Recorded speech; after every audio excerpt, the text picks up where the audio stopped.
How a buyer verifies that your business makes exactly what you say it makes. It's called quality of earning study, and my guest today helps us understand exactly what that means. Welcome to Business Beyond You, the one-stop hub for insights, conversations, and perspectives business owners need to build businesses that last beyond them.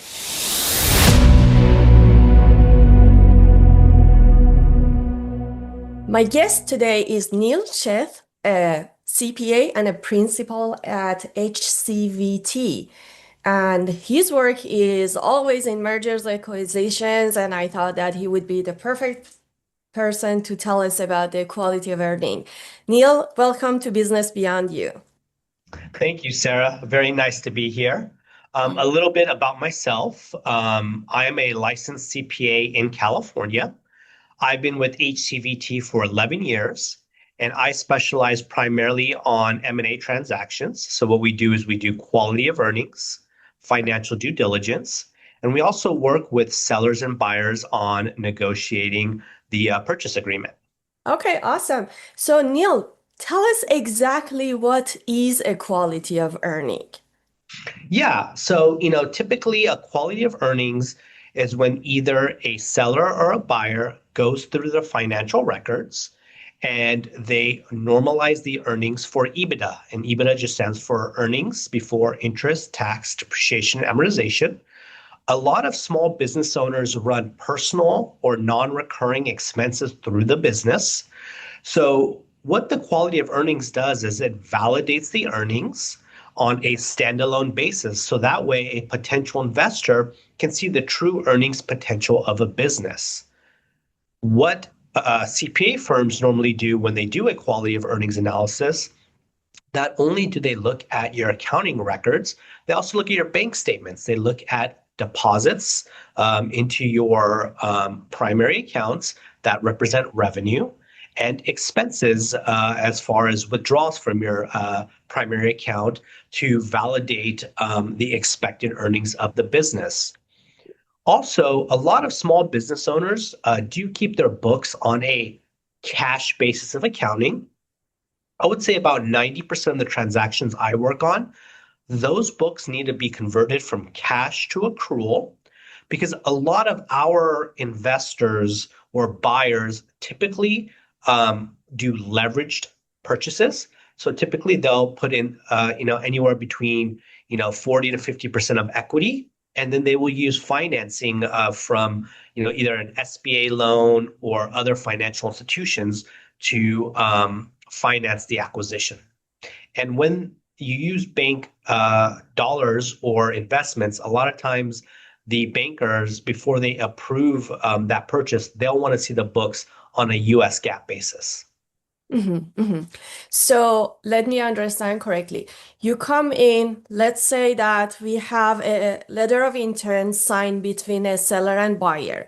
A Yep. buyer hire you to come in and kind of verify those financials that have presented to them, but not only you go through all of those bank statements and all of data to verify them, but also you add some adjustment to turn it to a structure that the investors want to see, correct? Exactly, exactly. Essentially, we go in there and we look at the normalized earning of the business. We also take a look to see if there's any significant concentrations that could be a risk. For example, if three customers represent 70% of your revenue, there's a concentration risk. If one of those customers leave, that could be a significant impact to your business. In addition, we also do a vendor analysis. Sometimes if you rely only on one or two vendors and those vendors are hit by high tariffs and those tariffs are then passed on to you, there could be a significant risk. So above and beyond historical earnings, we also look to see if there's any risk associated with customer and vendor concentrations. And above and beyond a traditional income statement and balance sheet, we also look in detail at your different sales segments, your cost of revenue or cost of goods sold, and your operating expenses to see how they've been trending year over year. Generally, a QoV covers the last two fiscal years and the most recent trailing 12 months. Buyers, when they come in, they typically will assign a multiple of earnings, and it's usually based off your last 12 months, but they'd like to also see trends. They want to see if the business is flat, declining, or growing, and the reasons why. Mhm. And you go deep into all of these and give them a report that this is your findings. Absolutely. Yep. Typically, a QoV can be structured in two ways. Sometimes we just present an Excel data book with all of our detail, and we have meetings to go over that. Other times we will prepare a formal report, and that report will be shared with third parties such as lenders. So we can really tailor our services based upon what the client needs. And not only do we see buyers do quality of earnings, a lot of times we recommend sellers do quality of earnings before they go to market. And the reason being is it prevents uh, uncertainties from coming out last minute in the deal that could blow up the deal. It gets the seller's finances ready so that when a buyer comes in, it's much quicker in closing the transaction. And you don't want the buyer to tell you what you're worth. So a lot of times, buyers will negotiate on adjustments that are downward, but may not necessarily share adjustments that are upwards. So we recommend to all of our clients that if we're representing the seller, to do a sell side QoV. My company as a whole, we do over 100 QoVs a year.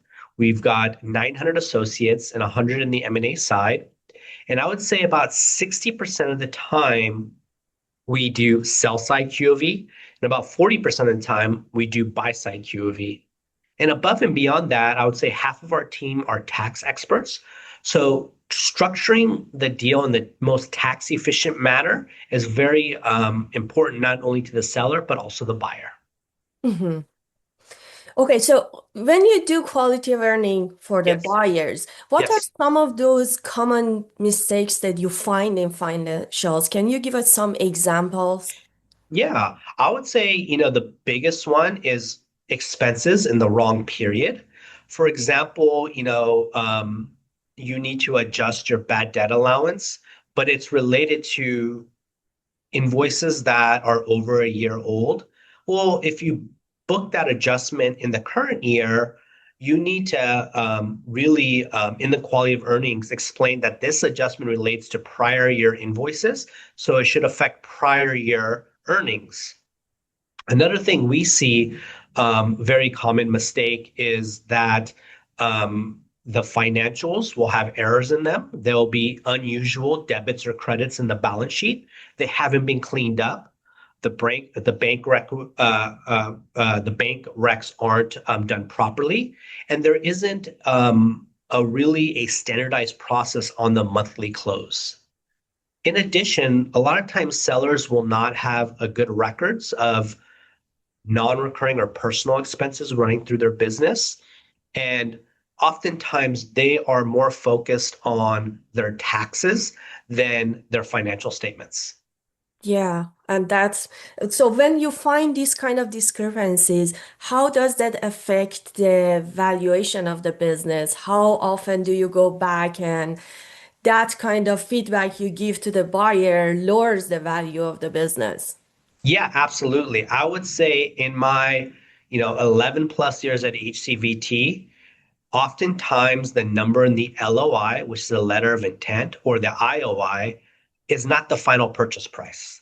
So just because you get an offer in hand does not guarantee that's what the payment is going to be at close. So usually there is a lot of negotiation back and forth. And when we're representing the buyer, obviously the buyer's goal is to reduce the purchase price. Correct. And if the seller doesn't have the same type of help on their side, then they are not in a good position when They're it comes not. to negotiations. Yeah, and even things that if you do agree on a purchase price, but the way the purchase agreement is written, and it may not be beneficial to the seller. A lot of times at close, there's this idea which is a bit complicated. It's called net working capital. It's, we view a lot of the deals as cash free and debt free. So the seller keeps the cash and any debt that they have is their responsibility. The buyers generally don't assume that. But there's also this component of AR, inventory, AP, and accrueds, which lead to a net working capital calculation. And if you have an inappropriate target, a lot of times at close, the seller will have to pay the buyer or reduce the purchase price for inefficient working capital because they set the target too high. They said inventory and AR is going to be much higher on a 12-month average than it is at close because they didn't factor in seasonality. So a lot of these things need to be looked at in detail and negotiated. hmm And that's why if the seller uses your help at the beginning and have Yes. all of these insights, then at least at the beginning they know what would be that end game, you know? It's something that they have a clear picture versus just somebody comes in, give them a big number LOI, and then they Yeah. go through that QoE, and then the buyer has so many reasons to come back and lower that price. So at the end, they end up getting not that much that they thought at the beginning. Exactly. And it's taxing on your business to go through diligence, right? You don't want to go through diligence a lot of times because it's so much information you have to give a buyer. And a lot of times that can affect you running your business effectively, right? You only have so many resources. So you want to come in educated, financials clean and prepared, and with an accountant or CPA firm, that has done this throughout their career. Generally, tax accountants are great at tax, but if they don't have a lot of M&A experience, a lot of this is still fairly new to them. So, not just my firm, I would recommend to any buyer or seller have a reputable CPA firm um, who has had experience with M&A transactions to represent you because at the end of the day, you want a fair price and a fair transaction. And that's what we're here to do is really as a third party, a neutral party, go out there and make sure that the way the structure is set up is fair to the seller and buyer. Okay. So tell me some of the red flags you see in the deals that completely blow up a deal when you do the quality of earning studies. Yeah, I mean, I would say the biggest red flag is inconsistencies in their accounting. Um, I've had clients where they don't have good accounting records, where information is not on QuickBooks or it's not on Microsoft Dynamic, and the buyer has a lot of struggle or difficulties in getting that information and cannot solely rely on the tax returns, right? The tax return is a starting point, but you need a lot more information than that to do financial due diligence. Another red flag is if the revenue that the company is recognizing is not according to GAAP. Some companies, they get paid in advance before providing the service.